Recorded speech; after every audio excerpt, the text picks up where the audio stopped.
श्री गणेशाय नमः। जय हो भगवान रामचंद्र जी की।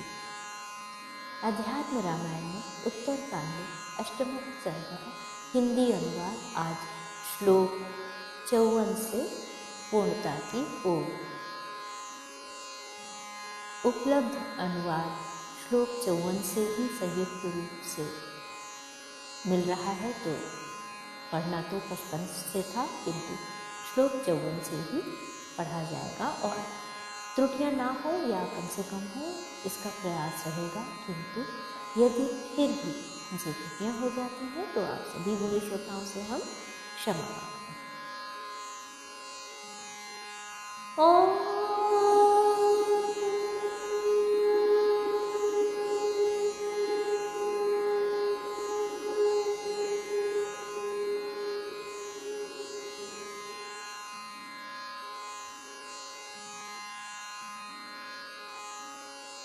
सर्वेश्वर भगवान राम नीचा मुख किए चुपचाप रह गए। तब रघुनाथ जी को अत्यंत दुखातुर, मौन, चिंतित और स्नेह बंधन की निंदा करते देख लक्ष्मण जी ने कहा, हे रघुनंदन, मेरे लिए संताप ना कीजिए, मुझे शीघ्र ही मार डालिए। श्लोक 54 और 55। प्रभु, मैंने पहले ही निश्चय कर लिया था, काल की गति ऐसी ही है। आपके प्रतिज्ञा भंग करने से तो मुझे भी अवश्य नरक भोगना पड़ेगा। श्लोक 56। अतः यदि आपकी मुझ पर प्रीति है और यदि मैं अनुग्रह करने योग्य हूँ, तो हे मतिमान राम जी, शंका छोड़कर मुझे मार डालिए। प्रभु, धर्म का त्याग न कीजिए। श्लोक 57। लक्ष्मण जी का यह कथन सुनकर श्री रघुनाथ जी का चित्त चंचल हो गया। उन्होंने सब मंत्रियों को बुलाकर यह सब वृत्तांत वशिष्ठ जी को सुनाया।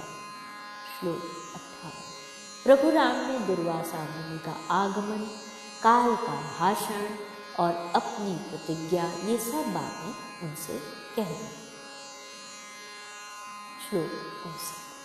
रामचंद्र जी का कथन सुन पुरोहित वशिष्ठ जी के सहित समस्त मंत्रियों ने अनायास ही सब कार्य करने वाले भगवान राम से हाथ जोड़कर कहा, प्रभु, पृथ्वी का भार उतारने वाले आपका लक्ष्मण जी से पहले ही वियोग होना निश्चित है। यह बात हमने ज्ञान दृष्टि से जान ली है।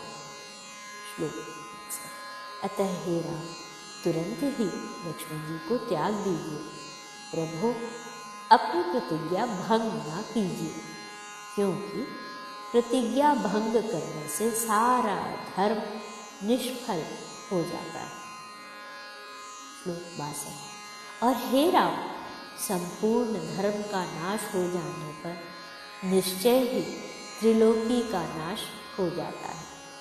हे रघुश्रेष्ठ, आप तो संपूर्ण लोकों के रक्षक हैं। श्लोक 63। अतः अकेले लक्ष्मण जी को ही त्याग कर आपको त्रिलोकी की रक्षा करनी चाहिए। रघुनाथ जी ने सभा में उनके धर्मार्थ युक्त और निर्दोष वचन सुनकर तुरंत ही लक्ष्मण जी से कहा, लक्ष्मण, तुम्हारी जहाँ इच्छा हो वहाँ जाओ, जिससे धर्म में संशय उपस्थित न हो। श्लोक 64 और 65। सत्पुरुषों के लिए त्याग और वध दोनों ही समान है। रघुश्रेष्ठ भगवान राम के ऐसा कहने पर लक्ष्मण जी की आंखें दुख से डबडबा आईं और वे शीघ्र ही उन्हें प्रणाम कर अपने घर आए। वहाँ से वे सरयू तट पर पहुँचे और आचमन करने के अनंतर उन्होंने हाथ जोड़ अपने नवों इंद्रिय गोलकों को रोककर प्राणों को ब्रह्मरंध्र में स्थिर किया। फिर जो वासुदेव नामक अव्यय और अविनाशी पर ब्रह्म पद है, उस परम धाम का चित्त में ध्यान किया। इस प्रकार प्राण निरोध करने पर ऋषियों तथा अग्नि के सहित समस्त देवताओं ने लक्ष्मण जी पर पुष्प बरसाए और उनकी स्तुति की। इसी समय इंद्र किसी भी देवता को दिखाई ना देते हुए उन्हें सशरीर लेकर स्वर्ग लोक में चले आए। तब विष्णु भगवान के चतुर्थांश रूप उन लक्ष्मण देव को देखकर समस्त देवताओं और देवर्षियों ने उनका पूजन किया।